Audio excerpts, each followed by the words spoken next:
Imagine this. You're alone, the phone rings, and on the other end, a voice whispers your darkest secret. Now imagine that call ends in murder. I'm Detective Drayk, and tonight we're diving into a case where the killer didn't just leave clues. They left a voice. Why should you keep watching? Because by the end of this you'll realize the deadliest weapon isn't a knife or a gun. It's the truth.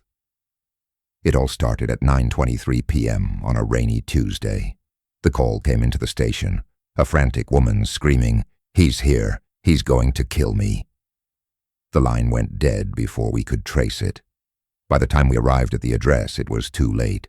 The victim, a young journalist named Sarah Collins, lay on the floor of her apartment, a single gunshot to the head.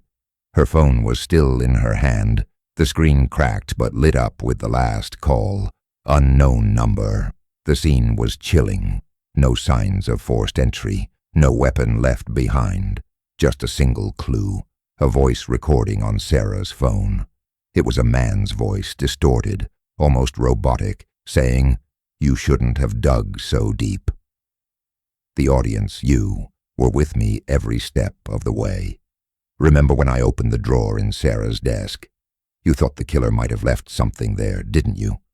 But all I found was a stack of notebooks, or so it seemed. Tucked between the pages was a USB drive. On it, hours of audio recordings, interviews, phone calls, and one chilling conversation with a man Sarah referred to only as the Shadow. The suspects were few but suspicious.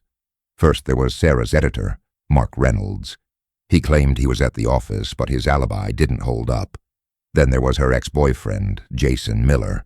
He had a temper and a history of stalking, but no clear motive. And finally there was a mysterious source Sarah had been investigating, a man named Victor Kane, a wealthy businessman with ties to organized crime. As I dug deeper, I found a hidden compartment in Sarah's closet. Inside was a burner phone and a list of names, all connected to Victor Kane. But the most intriguing find was a photo of Sarah with a man I didn't recognize. On the back, a note. He knows everything.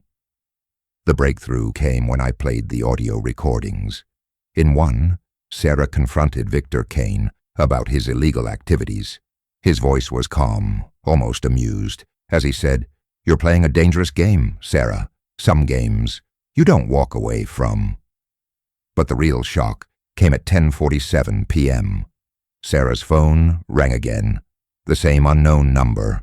I answered, and the same distorted voice said, "You're next." I traced the call to a payphone outside an abandoned warehouse. When I arrived, I found Jason Miller waiting for me. He confessed he'd been blackmailed by Victor Kane into silencing Sarah, but he swore he didn't pull the trigger. As I was leaving the warehouse, my phone buzzed. Another call from the unknown number.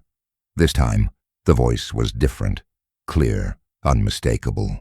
It was Mark Reynolds, Sarah's editor. He confessed he'd been working with Victor Kane all along, feeding him information to protect his own secrets. Sarah had discovered the truth, and he'd killed her to keep her quiet. So you see, this case was anything but simple. A victim who risked everything for the truth, a killer who thought they could silence her, and a voice that refused to be silenced. But that's the thing about the truth.